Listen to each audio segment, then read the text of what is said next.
Like weekend in Russia. With the Dubrovs. You're in the mood, you're in the mood for Jewish food. Yeah, like weekend in Russia. With the Dubrovs, that's where we all come. You don't have to risk it, you will find a better brisket. And even Barney Google couldn't make a better kugel. Welcome to the Dubrov home. Let's eat. You know, it's very easy to be revisionist with your family history because, you know, you forgot all these different uncles and aunts who may have said this and that around you, and you just remember them that they said that your aunt was married at the Falls View. That's what you hear, you know, and you're not, and if you go back and you know, the revisionist viewpoint, you know, that's sort of what the play is about. You know, suddenly you find out that there's, well, yeah, but there was this and that happened. You didn't know about this. All you heard about was that. Madison, you're so much like your grandpa Sid. Did you know he got an offer to work on Ben-Hur in Hollywood, but Nana wouldn't let him? Eve Newberg. Yes, Mom, I know. Well, you don't even... Chin congas in the air. You can do it anywhere. Not a bathtub, not a chair. Conga now. Drop those inhibitions, please. Kitchen We were little, conga. we found out, we asked my aunts where we came from in Russia. And they said, my Aunt Sophie always said, Mitsa Gubernia. At least that's the way it sounded. You know, it really sounded more like Mr. Gubernia than Minsk, a Gubernia. So after years and years and years, one day we were telling the story to little kids, and my Aunt Sophie was there, and she heard me say, well, we're from Mitsa Gubernia. And she came in, having actually told us that as children, and she said, where did you hear that?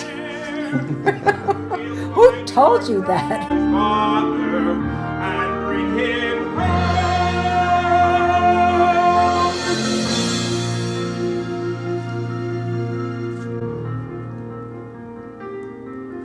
From Mr.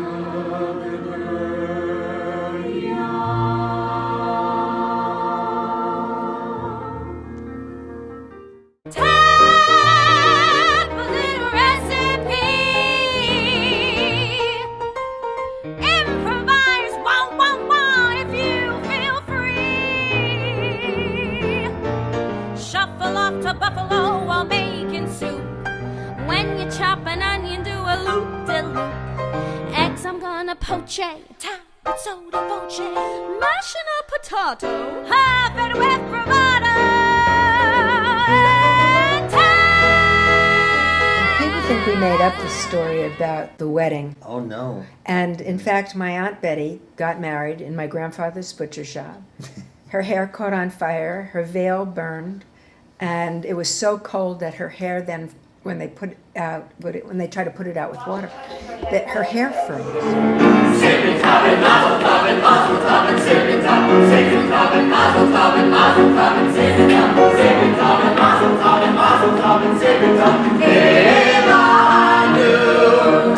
Does anybody smell something biting?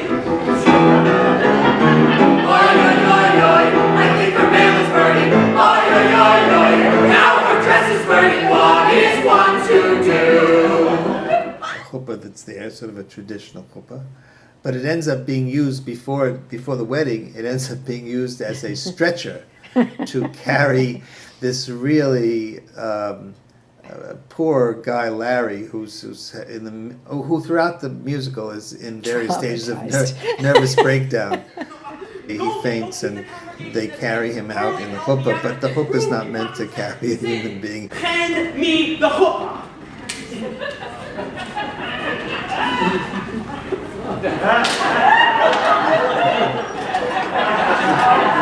Right.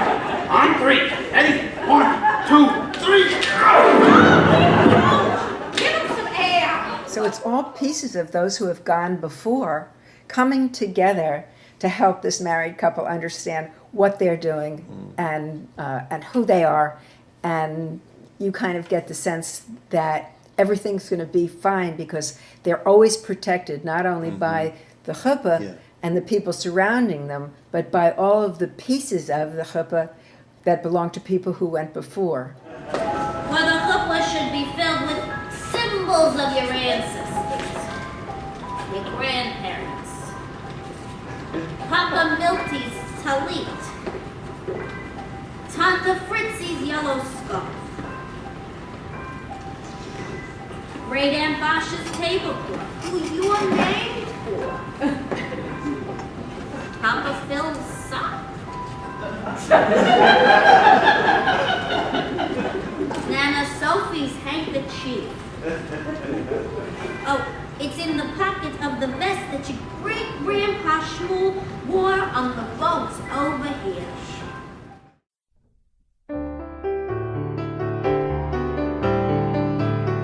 You know it's just a life, a crazy mixed-up clown, hoping to sail through yours on ice. And it's that one little thing at the very end of the show, which is kind of like the little, it's the heart.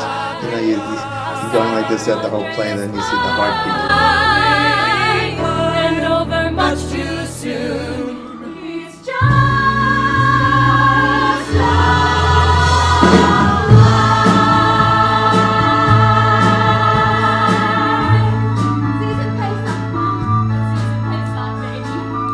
This one's on the house.